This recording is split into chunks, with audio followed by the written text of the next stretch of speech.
हरियाणा राज्य महिला आयोग की चेयरपर्सन रेणु भाटिया ने लोक सचिवालय के सभागार में जिला के महिलाओं से संबंधित विभिन्न 9 मामलों की सुनवाई की। इस मौके पर संबंधित अधिकारियों के साथ साथ वादी व परिवादी मौजूद रहे। इन 9 मामलों में दहेज, घरेलू हिंसा, तंग करना, संपत्ति विवाद, यौन उत्पीड़न आदि शामिल थे। चेयरपर्सन ने एक एक करके सभी मामलों की फीडबैक लेकर संबंधित अधिकारियों को आवश्यक दिशा निर्देश दिए। उन्होंने कहा कि किसी भी महिला के साथ अत्याचार नहीं होना चाहिए। आयोग के समक्ष रखे गए 9 मामलों में से 3 का मौके पर ही निपटारा कर दिया गया। बाकी 6 मामलों में आयोग द्वारा 10 दिनों का समय दिया गया। संबंधित पार्टियों के साथ एक पुलिस अधिकारी की ड्यूटी भी लगाई गई ताकि संदर्भित मामले सुचारू रूप से निपटाए जा सकें। आज हमारे पास कैथल ज़िले के 9 मामले थे, जिनमें 2 मामले क्लोज हो गए, 3 मामले 2-3 हमने पेंडिंग छोड़े हैं। कई बार क्या होता है कि किसी केस में दोनों पक्षों से सुनवाई करने में कोई प्रॉपर फैसला नहीं निकलता, तो जल्दबाजी का कोई फैसला ना हो, एक बार फिर से मौका दिया जाए, दोबारा से एक बार घर बस जाए किसी का, इस नाते अगर उनको समय दिया जा सकता है तो हम लोग इस बात को थोड़ा तवज्जो ज़्यादा देते हैं, क्योंकि मुझे ऐसे लगता है पुलिस का और आयोग का काम ये है कि किसी का परिवार उजड़े ना, बसे ज़रूर सॉरी। तो उस नाते हमने कुछ केसेस को टाइम दिया है। एक आध कोई प्रॉपर्टी का केस आया था, उसको भी हमने पेंडिंग छोड़ा है। एक डॉरी डेथ का केस आया, उसके लिए हमने अपनी एक ऑफिसर, लीगल एडवोकेट और एक पुलिस ऑफिसर अपॉइंट किए हैं, जो विद इन 10 डेज़ बात करके हमें बताएंगे। इसी तरह से एक कोई कैंसर पेशेंट का केस था लड़की का, उसके लिए भी हमने अपनी ऑफिसर अपॉइंट की है।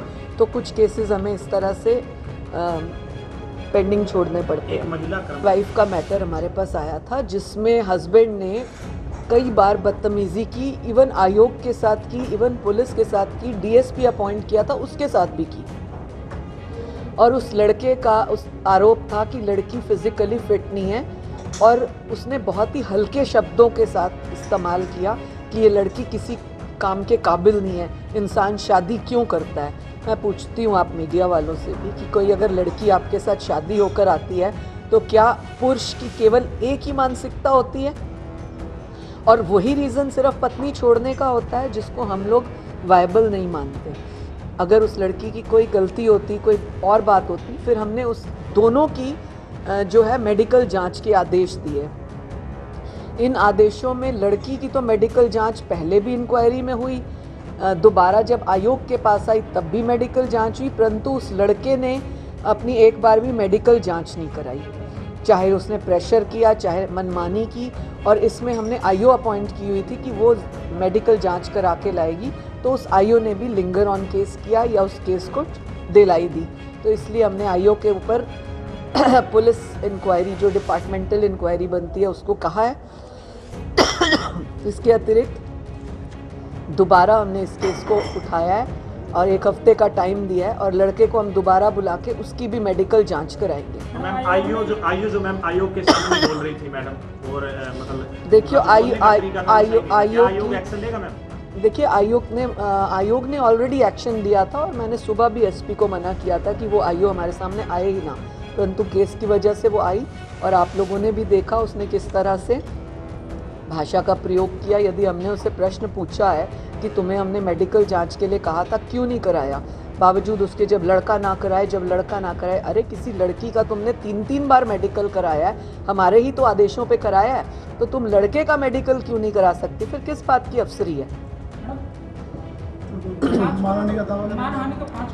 वो उस लड़के ने एक लेटर दिया है किसी को अपने आप को बचाने के लिए या कैसे करने के लिए, कि हमारे से ज़बरदस्ती पैसे मांगे, ये मांगे, इस तरह की कुछ बातें करनी जिसको हम तवज्जो नहीं देते। इस तरह के मन चले लड़के कुछ भी बयान दे देते हैं। वक्त बदल गया है, आप लोग भी बड़े कैमराज से मोबाइल फास्ट कैमराज पे आ गए हैं, हम लोग भी डिजिटल युग में चल रहे हैं।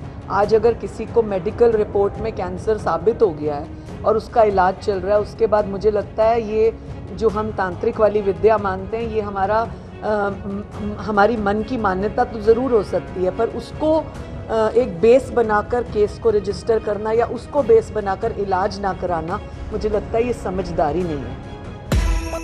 पीटीए न्यूज़ देख रहे जेडे मेरे दोस्तां ने हुण तक साडा चैनल ਚੈਨਲ ਸਬਸਕ੍ਰਾਈਬ ਨਹੀਂ ਕੀਤਾ, ਮੈਂ ਉਹਨਾਂ ਨੂੰ ਅਪੀਲ ਕਰਦੀ ਹਾਂ ਕਿ ਸਾਡਾ ਚੈਨਲ ਸਬਸਕ੍ਰਾਈਬ ਕਰਨ ਤਾਂ ਜੋ ਅਸੀਂ ਤੁਹਾਡੇ ਤੱਕ ਹਰ ਲੇਟੈਸਟ ਖਬਰ ਪਹੁੰਚਾ ਸਕੀਏ।